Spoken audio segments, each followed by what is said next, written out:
In this episode, I'm going to compare the free version of ChatGPT with the paid version, ChatGPT Plus. Now, let's get into it. First, let's look at what happens if you haven't created a ChatGPT account yet.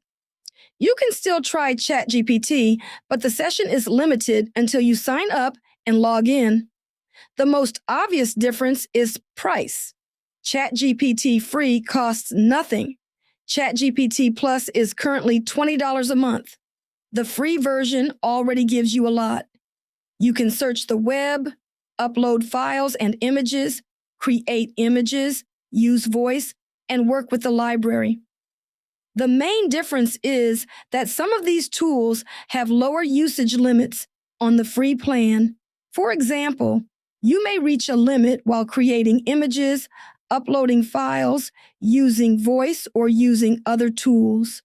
When that happens, you may have to wait before using that feature again. I've heard people say, "I'm using the free version, but now it's telling me I have to wait before I can continue."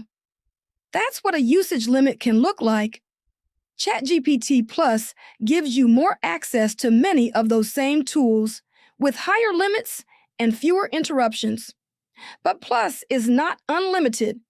Some newer features, such as ChatGPT Work and Codex, have their own usage limits. The weekly usage page I'm showing here tracks those advanced work tools. It doesn't include regular ChatGPT conversations. At the time of this recording, the free plan includes 500 megabytes of library storage. ChatGPT Plus includes 20 gigabytes. So which one should you choose? If you use ChatGPT occasionally, mainly ask questions, write from time to time, or experiment with a few tools, the free plan may be all you need. But if you use ChatGPT regularly for work, content creation, research, files, images, or more involved projects, Plus may give you more flexibility and fewer interruptions. And that's really the difference I want you to understand.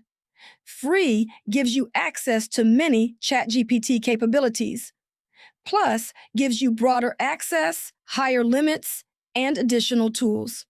As I continue these tutorials, I'll point out whenever something I'm demonstrating may depend on the plan you're using. If you found this helpful, be sure to subscribe to Digital Wisdom Smarts for more practical, step-by-step ChatGPT tutorials. I'll see you in the next episode.